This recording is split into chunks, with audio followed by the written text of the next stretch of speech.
Buenos días a todos y a todas y bienvenidos a la octava sesión del curso de El problema de los n-cuerpos.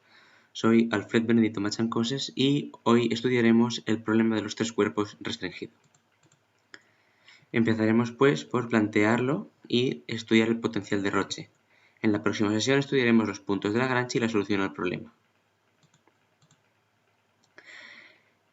Aunque ya hemos encontrado algunas soluciones al problema de los n y tres cuerpos que sabemos analizar, como la que encontró Euler de las soluciones colineales y la que encontró Lagrange en las soluciones triangulares, la verdad es que estas soluciones son poco útiles, puesto que son extremadamente improbables en la naturaleza y además una perturbación, por pequeña que sea, puede destrozar una configuración central permanentemente. Euler era plenamente consciente de las limitaciones de esa solución, así que un tiempo después de encontrar la solución colineal, centró su atención en el conocido como el problema de los tres cuerpos restringido. Este problema es una simplificación del problema de los tres cuerpos, donde suponemos que una de las tres partículas es una partícula prueba, y por tanto el movimiento de las dos partículas mayores será un movimiento de problema de dos cuerpos, mientras que nuestro estudio se centrará en el movimiento de la partícula prueba. Al mismo tiempo, Lagrange también estudiaba esta simplificación del problema, dando con unos resultados de gran importancia y utilidad hoy en día, la existencia y localización de los conocidos como puntos de Lagrange. Así pues, empecemos a plantear el problema.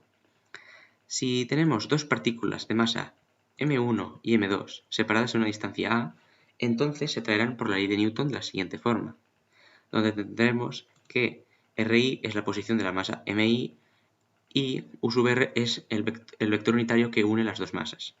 Si tenemos una partícula prueba de masa m minúscula que no perturba el sistema, entonces podremos obtener la fuerza que actúa sobre esta partícula sumando las fuerzas de los diferentes cuerpos. De esta forma, donde el vector r es el vector con componentes x, y z, como se ve en pantalla.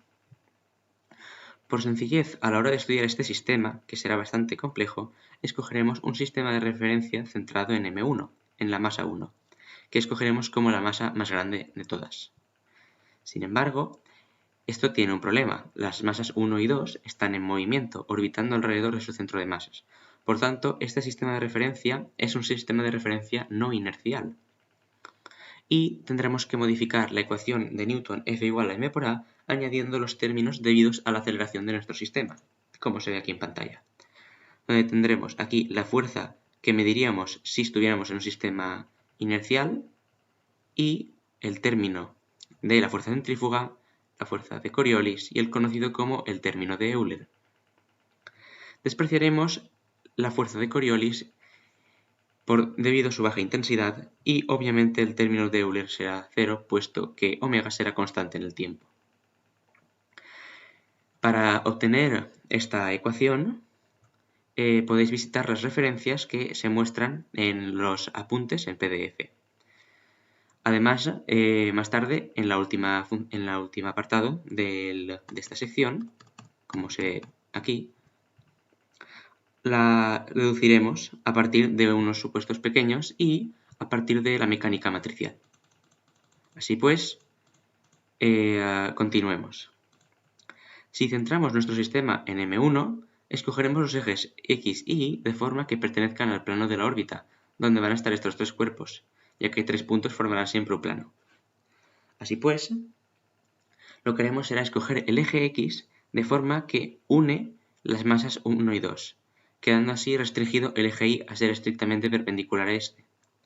Y gracias a esto podremos escribir la fuerza que actúa sobre la partícula prueba de la siguiente forma.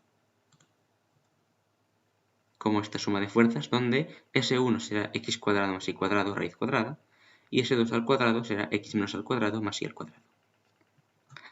Así pues, esto nos permitirá calcular la energía potencial asociada a esta partícula, por esta fuerza, que será esta que vemos en pantalla, de forma muy sencilla.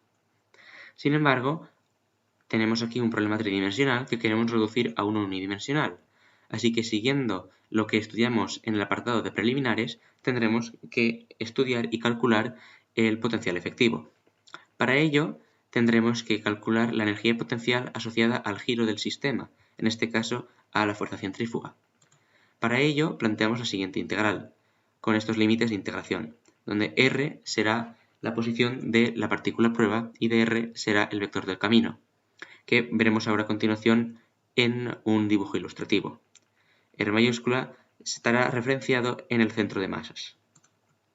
Como vemos aquí tenemos la masa 1, donde se centra nuestro origen de referencias, aquí la posición del centro de masas y la masa 2.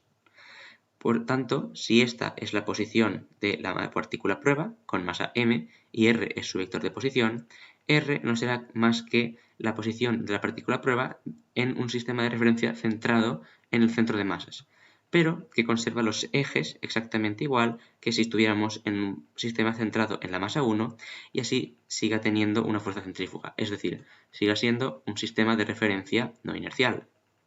Así pues, tomaremos una traslación para simplificar la integral y colocaremos nuestro origen de coordenadas en el centro de masas, para que así el camino de integración sea más sencillo.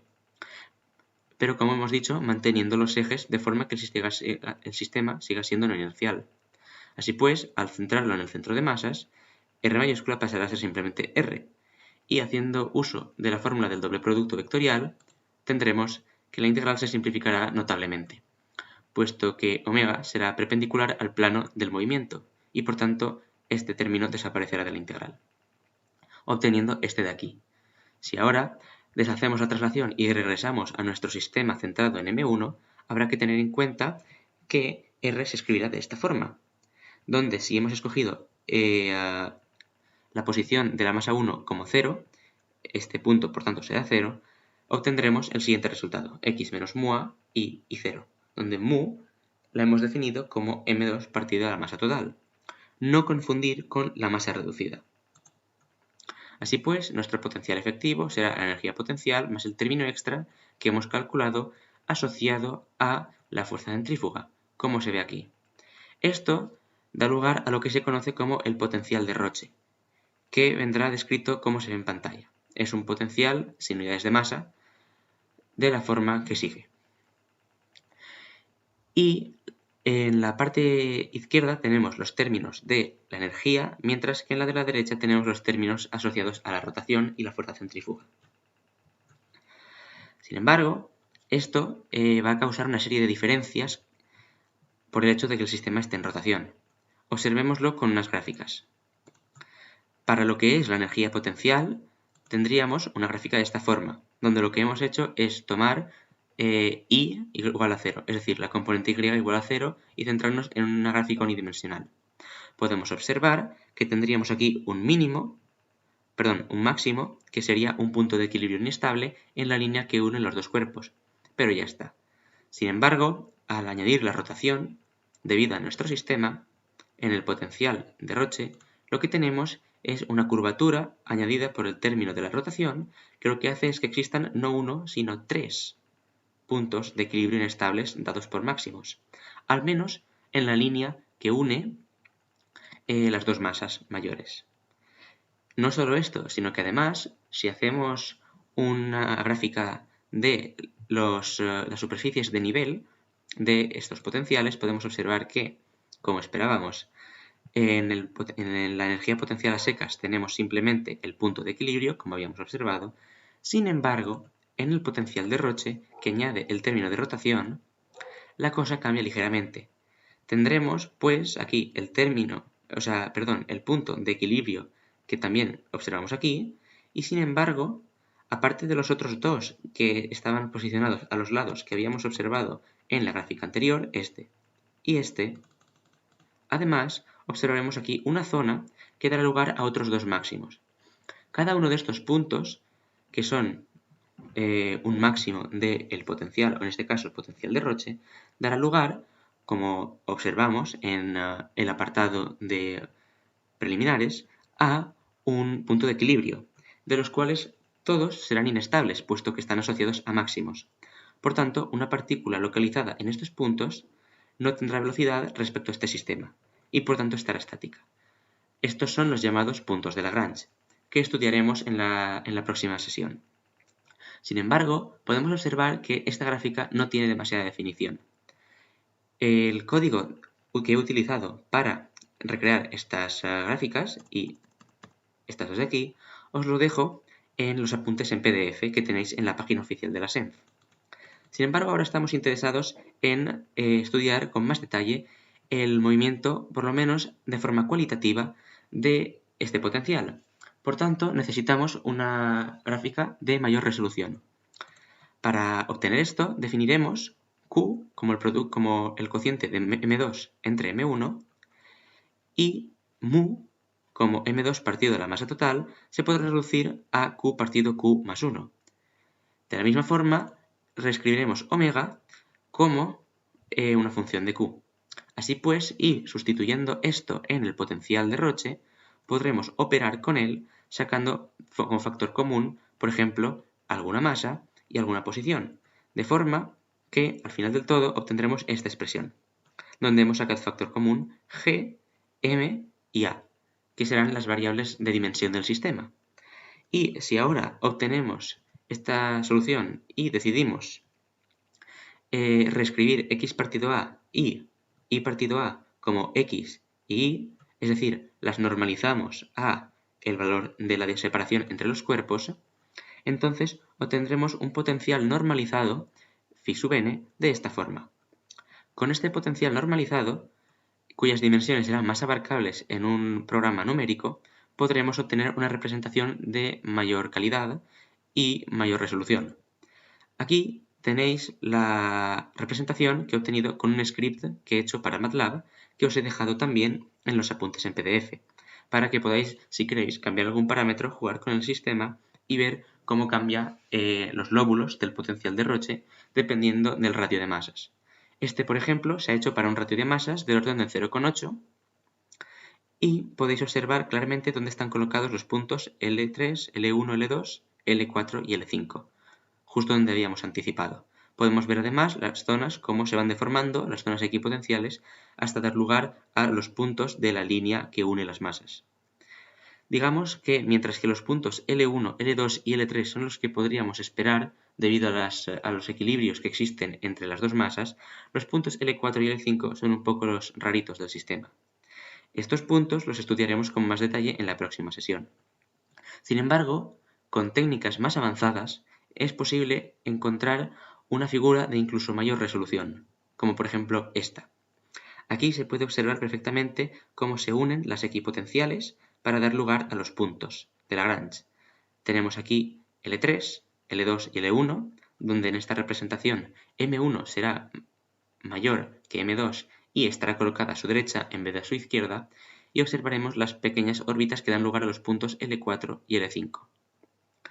Además, en este gráfico se ha usado una ratio de Q alrededor de 0,25 y se han numerado las equipotenciales de 1 a 7 de menor a mayor constante de phi. Finalmente, para que podáis jugar con esto de forma un poco más cómoda, tenéis también en los apuntes la referencia a un programa de matemática en el que podéis modificar los parámetros, aquí como la distancia entre masas y el ratio entre masas, en la gráfica bidimensional y en la gráfica tridimensional, para que podáis observar cómo cambia la posición de los puntos a partir de los diferentes cambios en los parámetros del sistema. Aquí tenemos el documento de matemática que os comentaba que podéis utilizar para reproducir las últimas figuras en la diapositiva anterior de la presentación. Aquí tenéis, esta es la figura en 2 dimensiones y esta será la figura en 3 dimensiones que podréis girar con total libertad y modificar sus parámetros. Para abrir este documento lo que tenéis que hacer es ir a los apuntes y cuando encontréis la figura donde está esta gráfica, clicar en el enlace y os llevará a este enlace de aquí, de la página oficial de Wolfram Matemática, donde podréis descargar este notebook para jugar con los parámetros. Así podréis observar cómo evoluciona la posición de los puntos de Lagrange y las órbitas del sistema cuando cambian los parámetros del sistema como la distancia entre las masas y el ratio de masas. Por ejemplo, si aumentamos mucho la distancia entre las masas, podemos ver que lo que sucede, a grosso modo, es como si estuviéramos haciendo una transformación de escala. Es decir, todas las distancias relativas entre todos los puntos de Lagrange lo que hacen es aumentar por el mismo factor. Sin embargo, si disminuimos enormemente la distancia entre las masas hasta el punto en que están juntas, podremos observar que algunos puntos de Lagrange se desaparecen y solo quedan los más notables, el que está entre las dos masas, el que está a la derecha de las dos masas y los puntos L4 y L5. Sin embargo, restableciendo la diferencia de masas y la distancia entre ellas, lo que podemos observar es que cuando mayor es la igualdad entre las masas, es decir, si tenemos que el factor de igualdad es 0,5, por ejemplo, una es la mitad de la otra, lo que tendremos aquí será que los puntos están equiespaciados entre ellos. Aquí tenemos el punto L1, el punto L2 y el punto L3, perdón, el punto L2 y el punto L3 equiespaciados del L1, mientras que el L4 y el L5 están puestos de forma simétrica exacta en la mitad de la distancia. Al cambiar el ratio de masas, esto varía. Por ejemplo, aumentemos el ratio de masas y aumentemos un poco la distancia. Podemos observar ahora aquí que obtenemos una figura más similar a la que veíamos en las representaciones anteriores, donde el punto L2 está ligeramente más cercano del punto L1, el punto L3 está más lejano, y en el límite podremos ver cómo las intersecciones de estas dos áreas va a ser el que dé lugar a la existencia del punto L3. Si manipulamos los parámetros de forma contraria, lo único que hacemos es trasladar el sistema. Aquí ya podemos ver cómo la unión de estas dos zonas da lugar al punto L3. Si lo que hacemos es ajustar aquí la distancia entre las masas de forma que se vea la intersección, podemos intuir lo que habíamos visto en la figura de mayor resolución en la penúltima diapositiva de la presentación. Además, podemos cambiar a la vista 3D y observar cómo varía la curva del potencial tanto desde abajo como desde arriba al cambiar el ratio de masas. Lo que pasa es que los cambios en esta versión son bastante menos perceptibles que en la versión de curvas de nivel de 2 dimensiones. Sin embargo, es interesante ver cómo el potencial se va a doblar de esta forma haciéndose cero en el infinito, como esperaríamos de cualquier cuerpo que esté regido por una fuerza gravitatoria, que en el infinito tendría cero efecto. Así pues, hasta aquí llega la sesión de hoy del análisis del potencial de Roche. Espero que se haya entendido todo y os haya gustado. Nos vemos en la próxima sesión, donde analizaremos los puntos de Lagrange y sus posiciones. Y finalmente estudiaremos la solución del problema de los tres cuerpos restringidos. Hasta la próxima sesión y si tenéis alguna duda, ya sabéis, como siempre, dejádmelo en el servidor de Discord de la SENF. Nos vemos. Hasta la próxima.